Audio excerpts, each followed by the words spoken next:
ये tiny island nation New York से भी छोटा है, लेकिन ये एशिया की वेल्दी कंट्रीज है और दुनिया में रिचेस्ट कंट्रीज में से आता है। इसका GDP per capita United kingdom, United state, France जैसी कंट्री को भी क्रॉस कर चुका है। पहले 60 सालों में सिंगापुर ने अपने आप को कॉलोनी ट्रेडिशनल पार्ट से एक पावरफुल फाइनेंशियल सेंटर में ट्रांसफॉर्म कर लिया, जिसकी पूरी दुनिया तारीफ करती है। आज ये उन कंट्रीज के लिए एग्जाम्पल है जो अपने आप को हाईटेक इकोनॉमी बनाना चाहती है। इस सक्सेस का रीजन है कई सालों की प्लानिंग जो एक ही रूलिंग पार्टी ने आजादी के बाद की। तो सवाल ये उठता है कि सिंगापुर की सक्सेस का फार्मूला क्या है? आइए जानते हैं। जब सिंगापुर 1965 में आजाद हुआ था, तब उनके पहले प्राइम मिनिस्टर ली कुआन ये और उनकी टीम ने नोटिस किया कि उनके पास जो सबसे बड़ी प्रॉब्लम है वो ये है कि उनके पास नेचुरल रिसोर्सेज नहीं है। एक कंट्री की ग्रोथ कैसे होती है? जैसे अगर आपकी कंट्री में कोई चीज बन रही है और वो बाहर एक्सपोर्ट हो रही है, इससे कंट्री को प्रॉफिट होता है। लेकिन सिंगापुर के पास ऐसी कोई भी चीज नहीं थी, इसीलिए इन्होंने फॉरेन इन्वेस्टमेंट अट्रैक्ट करने की कोशिश की, मैन्युफैक्चर इंडस्ट्री डेवलप करना स्टार्ट कर दी। सिंगापुर की लोकेशन उसकी सबसे बड़ी स्ट्रेंथ बनी। ये straight of Malacca Indian ocean और साउथ चाइना सी के बीच में है, जो इसे एक मेजर शिपिंग हब बनाती है। लेकिन यहाँ के प्राइम मिनिस्टर ली कुआन यंग का विजन सिर्फ इतना ही नहीं था, ये तो सिर्फ शुरुआत थी।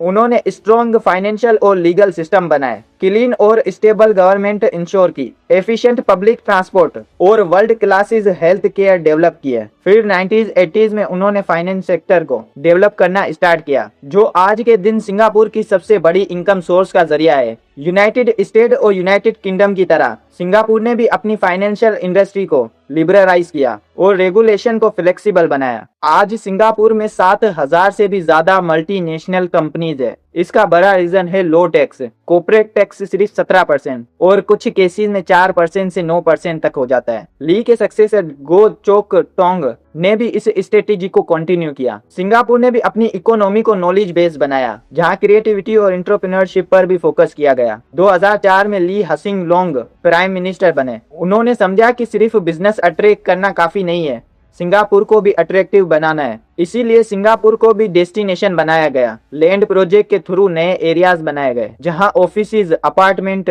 और एंटरटेनमेंट हब डेवलप हुए। एक एग्जांपल है सिंगापुर ग्रैंड पेरिस, जो टूरिज्म और ग्लोबल अट्रैक्शन लेकर आया। गवर्नमेंट ने कैसीनोज और इंटीग्रेटेड रिजोर्ट के लिए परमिशन दी और ये टाइम परफेक्ट था क्योंकि चाइना और इंडिया की इकोनॉमी तेजी से ग्रो कर रही थी। तब रिच लोग यहाँ आते, यहाँ एंजॉय करते और पैसा भी बर्बाद करके जाते हैं। Result accessed under management 420 million dollar से बढ़कर 2022 में 3.6 ट्रिलियन डॉलर की हो चुकी थी। लेकिन सक्सेस के साथ क्रिटिसिज्म भी बहुत ज्यादा फेस करना पड़ा। कुछ लोग कहते हैं कि सिंगापुर में सिविल लिबर्टी और मीडिया फ्रीडम बहुत लिमिटेड है। ली कुआन ये के टाइम पर लोग गवर्नमेंट को भी क्रिटिसाइज करने से डरते थे। आज भी प्रोटेस्ट काफी हद तक कम है। उसके बाद लीडरशिप चेंज हुई। लॉरेंस लोंग नए प्राइम मिनिस्टर बने। वो एक कॉमन मैन अप्रोच के लिए जाने जाते हैं। उनका कहना यह है कि जो सिस्टम काम कर रहा है उस पर सबसे ज्यादा फोकस करना चाहिए। लेकिन अभी के टाइम में चैलेंजेस बहुत ज्यादा बढ़ गए हैं। सिंगापुर में हाउस प्राइसिंग बढ़ रही है, कॉस्ट ऑफ लिविंग हाई हो रही है, फॉरेन वर्कर्स की वजह से जॉब कंपटीशन बढ़ रहा है, एंगिंग पॉपुलेशन प्रेशर क्रिएट कर रही है। इनइक्वालिटी कम हुई है लेकिन लोगों को इतना फील नहीं होता। अब चैलेंज ये है कि सिंगापुर अपनी सक्सेस को कैसे मेंटेन करे और फ्यूचर में एक स्ट्रॉन्ग टेक हब बना रहे।